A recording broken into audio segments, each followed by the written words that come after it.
ಮೊದಲ ಪುನರುತ್ಥಾನದಲ್ಲಿ ಭಾಗವಹಿಸುವವರು ಯಾರು? ಇದು ಕ್ರಿಶ್ಚಿಯನ್ ನಂಬಿಕೆಯಲ್ಲಿ ಯಾವಾಗಲೂ ಚರ್ಚೆಯಲ್ಲಿರುವ ಒಂದು ಪ್ರಶ್ನೆ. ಬನ್ನಿ, ಇಂದು ನಾವು ಈ ಪ್ರಶ್ನೆಗೆ ಒಂದು ಬಹಳ ನಿರ್ದಿಷ್ಟವಾದ ಮತ್ತು ಕುತೂಹಲಕಾರಿ ಉತ್ತರವನ್ನು ನೀಡುವ ಒಂದು ವ್ಯಾಖ್ಯಾನವನ್ನು ನೋಡೋಣ. ಸರಿ, ನಾವು ಈ ವಿಷಯವನ್ನು ಒಂದೊಂದಾಗಿ ನೋಡೋಣ. ಮೊದಲಿಗೆ ಈ ಪುನರುತ್ಥಾನ ಯಾಕೆ ಇಷ್ಟು ವಿಶೇಷ ಅನ್ನೋದನ್ನ ಅರ್ಥ ಮಾಡ್ಕೊಳ್ಳೋಣ. ಆಮೇಲೆ ಈ ಪ್ರಥಮ ಫಲಗಳು ಅಂದ್ರೆ ಏನು, ಆ ಗುಂಪಿಗೆ ಯಾರೆಲ್ಲ ಸೇರ್ತಾರೆ, ಇದೆಲ್ಲ ಯಾವ ಕ್ರಮದಲ್ಲಿ ನಡೆಯುತ್ತೆ ಅಂತ ನೋಡಿ ಕೊನೆಗೆ ಅದರ ಮಹತ್ವವೇನು ಅಂತ ತಿಳಿಯೋಣ.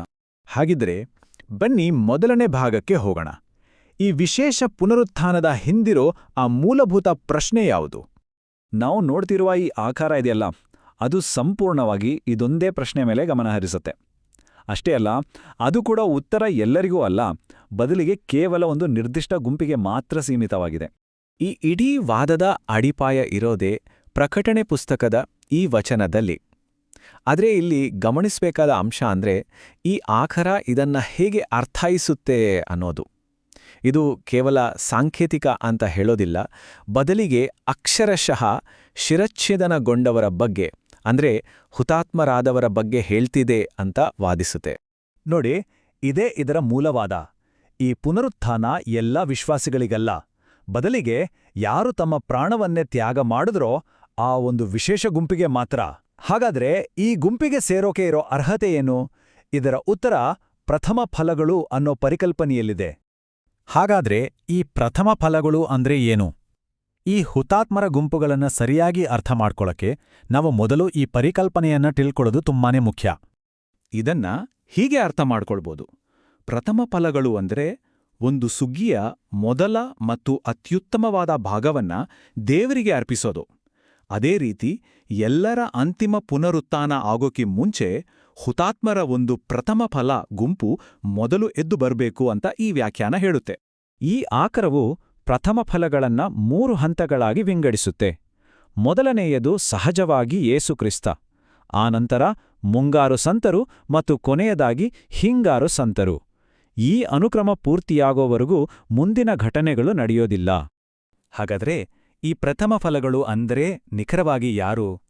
ಇವರು ಇತಿಹಾಸದ ಬೇರೆ ಬೇರೆ ಕಾಲಘಟ್ಟದಲ್ಲಿ ತಮ್ಮ ನಂಬಿಕೆಗಾಗಿ ಪ್ರಾಣ ಕೊಟ್ಟ ಹುತಾತ್ಮರು. ಈ ಆಕರವು ಅವರನ್ನು ಈ ರೀತಿ ವರ್ಗೀಕರಿಸುತ್ತದೆ. ಈ ಕೋಷ್ಟಕವನ್ನ ನೋಡಿ, ಎಲ್ಲವನ್ನೂ ಸ್ಪಷ್ಟವಾಗಿ ವಿವರಿಸಲಾಗಿದೆ.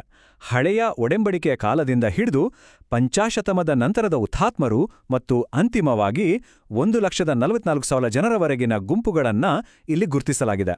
ಈ ಎಲ್ಲಾ ಗುಂಪುಗಳು ಸೇರಿ ಪ್ರಥಮ ಫಲಗಳ ಸಂಖ್ಯೆಯನ್ನ ಪೂರ್ಣಗೊಳಿಸುತ್ತವೆ.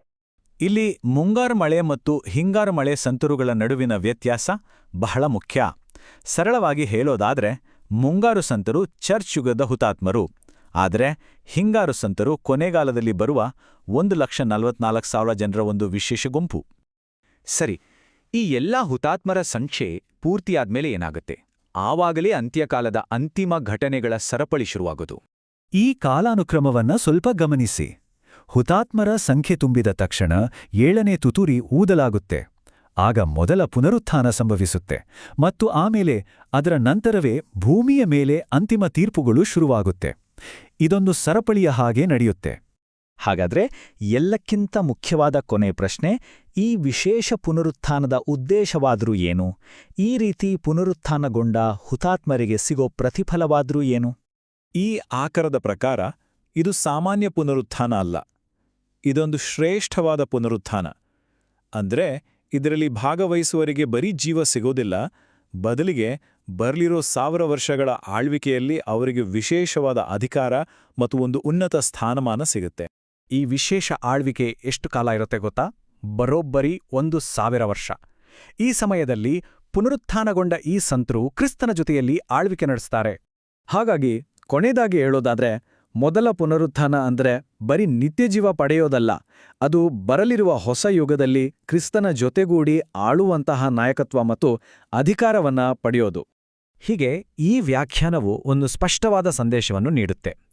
ಯಾರು ಅತ್ಯುನ್ನತ ತ್ಯಾಗವನ್ನು ಮಾಡುತ್ತಾರೋ ಅವರಿಗೆ ಅತ್ಯುನ್ನತ ಪ್ರತಿಫಲ ಸಿಗುತ್ತೆ.